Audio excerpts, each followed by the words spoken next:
नमस्ते दोस्तों, आज हम कक्षा 8वीं सुलभ भारती ये जो पाठ्य पुस्तक है वह आज हम शुरू करने जा रहे हैं। आप सबको पता है जो महामारी हमारे देश में पूरे विश्व में चल रही है, इस महामारी की वजह से हम सब लोग घर पर बैठे हुए हैं। फिर भी हमारे स्कूल की तरफ से सभी बच्चों की पढ़ाई इस वीडियो के माध्यम से चल रही है। आज हम कक्षा 8वीं की यानी आपकी यह पढ़ाई शुरू करने जा रहे हैं। आपसे आपको इस वीडियो का अध्ययन करना है। तो चलो बच्चों, आज हम कक्षा 8वीं का जो पाठ्य पुस्तक है हिंदी सुलभ भारती, इस हिंदी सुलभ भारती का जो अध्ययन है हम शुरू करते हैं। इसमें पहली इकाई जो है, इस पहली इकाई में हमें जो कविता दी है उस कविता का नाम है हे मातृभूमि। इस मातृभूमि कविता का जो अध्ययन है हम इस वीडियो में आज करने वाले हैं। आपके पास किताब होगी तो आप किताब निकाल सकते हैं और इस किताब में जो हमारा पृष्ठ क्रमांक 1 है वह आप खोलकर यह इस कविता का जो अध्ययन है वह आप कर सकते हैं। इस कविता के जो कवि है राम प्रसाद बिस्मिल, तो हम इस कविता का जो लेखन करने वाले कवि है उनका परिचय हम शुरुआत में देखते हैं। राम प्रसाद बिस्मिल, इनका जन्म 1897 शाहजहांपुर उत्तर प्रदेश में हुआ है और उनकी जो मृत्यु है 1927 गोरखपुर उत्तर प्रदेश में हुई है। राम प्रसाद बिस्मिल यह एक भारत के महान स्वतंत्र सेनानी है, उच्च कोटि के कवि, अनुवादक, बहुभाषिक साहित्यकार थे। आपने देश की आजादी के लिए प्राणों की आहुति दी है।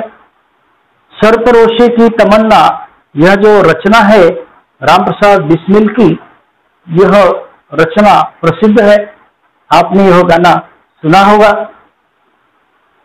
और जैसे हम जानते हैं कि जो लेखक होते हैं या कवि होते हैं वो अपने उपनाम से कुछ रचना लिखते हैं, वैसे ही राम प्रसाद बिस्मिल ने राम और अज्ञात यह जो नाम है, इस नाम से उन्होंने कई लेख लिखे हैं और कविताएं भी लिखी है। तो इस तरह से उपनाम जो उनका है राम और अज्ञात, इस तरह से उनका जो उपनाम हम देखता है। उनकी प्रमुख कृतियां मन की लहर, आत्मकथा आदि उनकी प्रमुख कृतियां हैं। उन्होंने यह साहित्य लिखा है। अब हमारी जो मातृभूमि है, हे मातृभूमि, हम सब जानते हैं हमारा जो जन्म होता है, जिस भूमि पर हमारा जन्म होता है वही हमारी मातृभूमि बनती है। जिस तरह से हम जन्म से हमारी माता हमें जन्म देती है वह माता कहलाती है, उसी तरह हम जिस भूमि पर जन्मते हैं वह हमारी मातृभूमि कहलाती है। और इस तरह से एक क्रांतिकारी एवं स्वतंत्रता सेनानी कवि बिस्मिल, इन्होंने हमारे मातृभूमि के प्रति अपने प्रेम एवं भक्ति भाव को इस कविता में व्यक्त किया है। और कवि कहना चाहते हैं कि एक मातृभूमि, मैं तुम्हारी सदा सेवा करूंगा, मैं तुम्हारी सदा सेवा ही करूंगा और मैं देश हित के लिए मैं अपने प्राणों की आहुति दूंगा, न्यौछावर कर दूंगा मेरी मेरा जो जीवन है तुझ पर, हे मातृभूमि।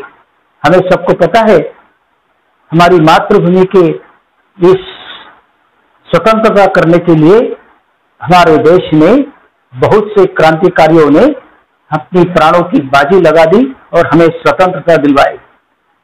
हम जानते हैं हमारे भारत का इतिहास, स्वतंत्रता का जो इतिहास है हम सब जानते हैं। आप पढ़ते हैं तो हमारी इस स्वतंत्रता के पीछे हमारे क्रांतिकारी बहुत से लोगों का यहाँ पर बलिदान है। और कवि भी यहाँ कहना चाहते हैं कि मातृभूमि, हे मातृभूमि, मैं तुझ पर अपनी जान न्यौछावर करना चाहता हूं तेरी सेवा सदा करने के लिए। तो शुरुआत में इस कविता का हम गान करते हैं। इस गान के बाद मैं इस कविता का जो भावार्थ है, ये भावार्थ मैं आपको समझा देने वाला हूं, इसलिए आप ध्यान से इस कविता का गान सुनिए और इसे फिर बाद में इस कविता का जो गान किया है इसी ढंग से या अलग ढंग से आप इस कविता का पाठांतर जरूर करना, क्योंकि यह मातृभूमि की कविता बहुत अच्छी है। तो चलिए बच्चों, हम इस कविता का गान करते हैं। हे मातृभूमि। हे मातृभूमि तेरे चरणों में शीश नवाऊं, मैं भक्ति भेंट अपनी तेरी शरण में लाऊं। माथे पे तू हो चंदन, छाती पे तू हो माला, जिह्वा पे गीत हो मेरा, तेरा ही नाम गाओ। हे मातृभूमि तेरे चरणों में शीश नवाऊं, मैं भक्ति भेंट अपनी तेरी शरण में लाऊं। जिससे सपूत उपजे श्री राम कृष्ण जैसे, उस धूल को मैं तेरी निज शीश में चढ़ाऊं। हे मातृभूमि तेरे चरणों में शीश नवाऊं, मैं भक्ति भेंट अपनी तेरी शरण में लाऊं। माई समुद्र जिसकी पदरज को नित्य धोकर, करता प्रणाम मुझको मैं वे चरण दबाऊं। हे मातृभूमि तेरे चरणों में शीश नवाऊं, मैं भक्ति भेंट अपनी तेरी शरण में लाऊं। सेवा में तेरी माता मैं भेद भाव तज कर, वह पुण्य नाम तेरा प्रतिदिन सुन सुनाऊं। हे मातृभूमि तेरे चरणों में शीश नवाऊं, मैं भक्ति भेंट अपनी तेरी शरण में लाऊं। तेरे ही काम आओ, तेरा ही मंत्र गाओ, मन और देह तुम पर बलिदान मैं जाऊं।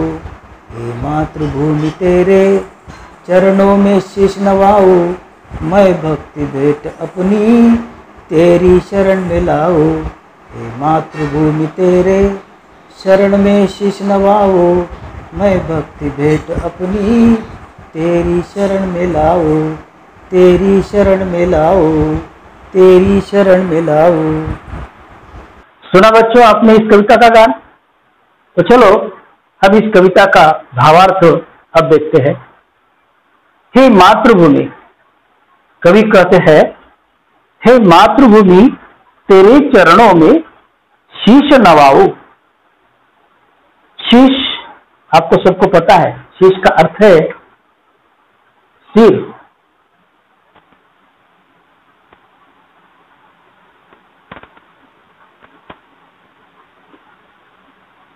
शीश का अर्थ है सिर। नवाऊ, नवाना, झुकाना।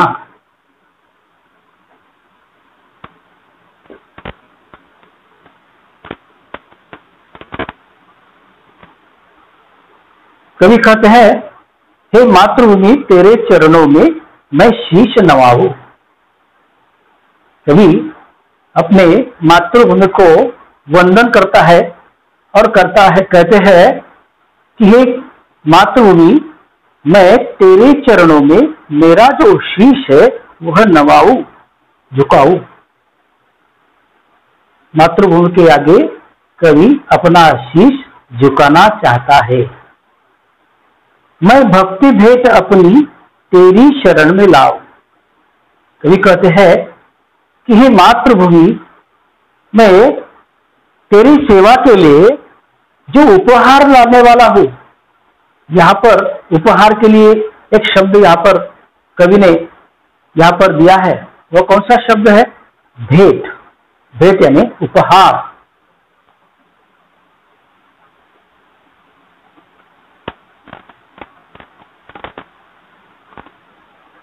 हम क्या करते हैं, कहीं भी जाते हैं तो किसी को हम उपहार लेकर जाते हैं। किसी का अगर सालगिरह, किसी की सालगिरह मनाई हो जाती है तब उसको उपहार लेके जाते हैं। लेकिन कवि यहाँ पर जो उपहार देने वाला है तो सेवा का उपहार देने वाला है। और किसे देने वाला है? मातृभूमि को देने वाला है। हे मातृभूमि, मैं तेरे सामने मेरा सिर झुकाना चाहता हूं और तेरी सेवा में मैं उपहार देना चाहता हूं, एक सेवा का उपहार देना चाहता हूं और यह उपहार तेरी शरण में मैं लाता हूं। इस तरह से कवि अपनी मातृभूमि के प्रति इस तरह से कृतज्ञता भाव यहाँ पर रखता है और सेवा का भाव यहाँ पर कवि रखते हैं। आगे जाकर देखते हैं क्या हुआ। कवि कहते हैं, माथे पे तू हो चंदन, छाती पे तू हो माला। देखो, कवि कहते हैं कि हे मातृभूमि, मेरे माथे पर तू हो चंदन, छाती पे है तू माला। चंदन आपको सबको पता है। चंदन एक सुगंधित वृक्ष है। उसकी लकड़ी हम जब घिसते हैं और वह लकड़ी घिस कर हम अपने इस माथे पर लगाते हैं। और यह कवि कहता है कि हे मातृभूमि, तू मेरे माथे का चंदन है, छाती पे तू हो माला। मेरे छाती पे जो माला होती है, माला आपको पता है, पुष्प माला, फूलों की माला, मेरे छाती पर यह तेरी माला है। इस तरह से गौरव गान करते हैं कवि कि मेरे छाती पर यहाँ पर माला है। जीवा पे गीत तू हो मेरा। मेरी जो जीवा है, जीव, मेरी जो जीवा है, उस जीव पर तुम्हारा ही गीत है। और इतना ही नहीं, तो इस जीवा से मैं तेरा ही नाम गाऊं। इस तरह से कवि यहाँ पर कहते हैं कि हे मातृभूमि, मेरे माथे पर चंदन है, मेरे गले में माला है, मेरे जीवा पे तुम्हारा ही गीत है और मैं तुम्हारा ही गुणगान इस मुंह से, इस जीवा से मैं करना चाहता हूं। इस तरह से कवि मातृभूमि के प्रति अपनी भावना प्रकट करते हैं। आगे जाकर क्या कहते देखो, जिससे सपूत उपजे श्री राम कृष्ण जैसे, उस धूल को मैं तेरी नीज शीश में चढ़ाऊं। हे मातृभूमि, जहां पर इस धरती पर, इस भूमि पर कौन जन्मे हैं? श्री कृष्ण राम, श्री राम और श्री कृष्ण यहाँ पर जन्मे हुए हैं। और इस कारण यह जो धूल है, इस भूमि की धूल बड़ी पवित्र हो गई है। देखो, यहाँ पर श्री राम कृष्ण जैसे यहाँ पर जन्म लेने के बाद यहाँ की भूमि पवित्र हो गई है। इसलिए कवि कहना चाहता है कि हे मातृभूमि, इस तुम्हारी धूल को मैं अपने शीश पर चढ़ाऊं। मैं शीश को लगाता हूँ, मेरे सिर को लगाता हूँ। मिट्टी जो है इस भूमि की मैं हमारे सिर पर लगाना चाहता हूँ। इस तरह से कवि यहाँ पर करते हैं कि जिससे सुपुत उपजे, सुपुत यानी सुपुत्र, और उपजे यानी यहाँ पर जन्म लिया है, और धूल यानी मिट्टी, और नीव यानी अपने। कवि कहना चाहते हैं कि मैं यह धुन अपने सिर को लगा लूं, क्योंकि यहाँ पर श्री कृष्ण और श्री राम जैसे जो सुपुत्र है यहाँ पर मिट्टी पर जन्मे हुए।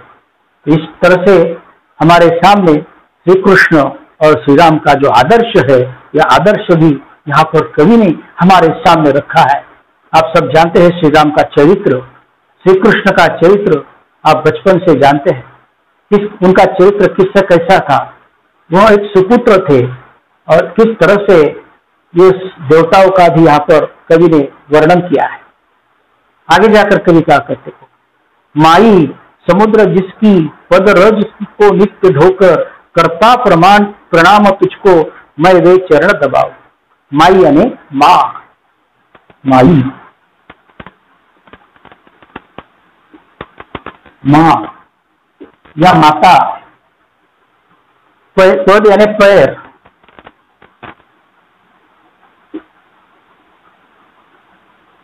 पद पैर, रज धूल,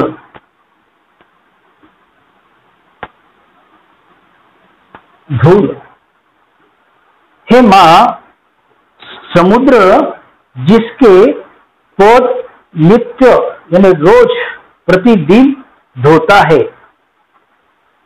हमारे इस मातृभूमि का यहाँ पर गुणगान करते हुए कवि कहते हैं कि हे माँ, हे मातृभूमि, जो समुद्र है यह समुद्र प्रतिदिन जिसके चरण पैर धोता है, मैं उस चरण को प्रणाम करना चाहता हूँ, प्रणाम करना चाहता हूँ, उसे वंदन करना चाहता हूँ।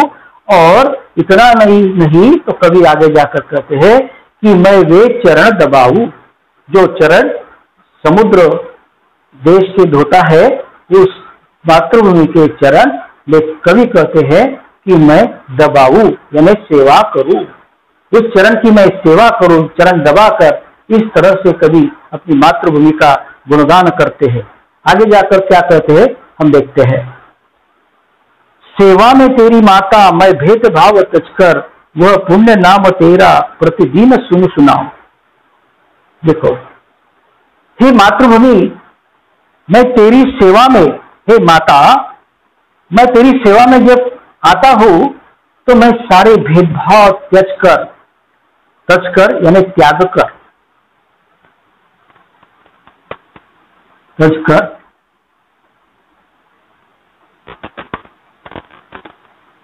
त्याग कर, भेदभाव त्याग कर, हे माता, हे मातृभूमि, मैं तेरे चरण में आना चाहता हूँ और तेरी सेवा करना चाहता हूँ। वो पुण्य नाम तेरा प्रतिदिन सुन सुनाओ। हे मातृभूमि, तेरा जो पुण्य नाम है, हे भारत माता, हे मातृभूमि, तुम्हारा जो पुण्य नाम है, यह नाम मैं प्रतिदिन हर रोज सुनूं और सुनाऊं। इस तरह का गुणगान कवि यहाँ पर अपनी मातृभूमि का करते हैं कि यह तेरा गुणगान मैं सुनूं और दूसरों को भी सुनाऊं। आगे जाकर कवि क्या कहते हैं, तेरे ही काम आऊं, तेरा ही मंत्र गाऊं। हे मातृभूमि, मैं तेरे ही काम आऊं, तेरा ही गुणगान गाऊं, तेरे ही काम आऊं, तेरा ही मंत्र गाऊं, मन और देह तुम पर बलिदानमय हो जाओ। देखो क्या कहा है, मेरा जो देह है, यह देह मैं तुझ पर न्योछावर करना चाहता हूं, तेरे ही मैं सेवा के काम आऊं और तेरा ही मैं मंत्र गाऊं, मन और देह तुम पर बलिदान मैं जाओ। कभी आखिर में कहते हैं कि हे मातृभूमि, मुझे तेरी सेवा करनी है और मेरा जो देह है, यह सारा देह तुम पर बलिदान करना चाहता हूं। इस तरह का जो कवि का विचार है, बहुत अच्छा विचार है कि कवि अपनी जात न्योछावर करना चाहता है। और किस पर न्योछावर करना चाहता है, तो अपनी मातृभूमि पर। तो दोस्तों, बच्चों, आप सब ध्यान दो कि हमें भी इस कवि की तरह हमारे इस मातृभूमि के प्रति इसी का ऐसा ही भाव हमें अपने मन में रखना है, और दूसरों के मन में भी हमें इस मातृभूमि का जो सेवा करने का अवसर है अगर मिलता है तो आप जरूर यह करना है। तो इस तरह से हे मातृभूमि तेरी मैं सदा सेवा करता रहूंगा, इस कविता द्वारा कवि यही संदेश देना चाहते हैं कि हमें इस मातृभूमि के प्रति हमें हमारा जो कर्तव्य है वह कर्तव्य हमें निभाना चाहिए। तो दोस्तों, इस कविता का जो स्वाध्याय है, मैं स्वाध्याय जो इसके उपरांत देने वाला हूं, इसका जो स्वाध्याय है आपको अपनी जो नोटबुक है इस नोटबुक में आपको छुड़ाना है। अगर आपको इस वीडियो का प्रसारण अच्छा लगता है तो आप इस वीडियो को लाइक करो, सब्सक्राइब करो और आप कमेंट इस वीडियो के बारे में जरूर दो, ताकि अगली बार हम अच्छे से अच्छे वीडियो आपके लिए बना सके। तो दोस्तों, यही आज का जो पहला वीडियो था, यहाँ पर मैं समाप्त करता हूँ। फिर मिलते हैं दूसरे वीडियो में, तब तक के लिए धन्यवाद।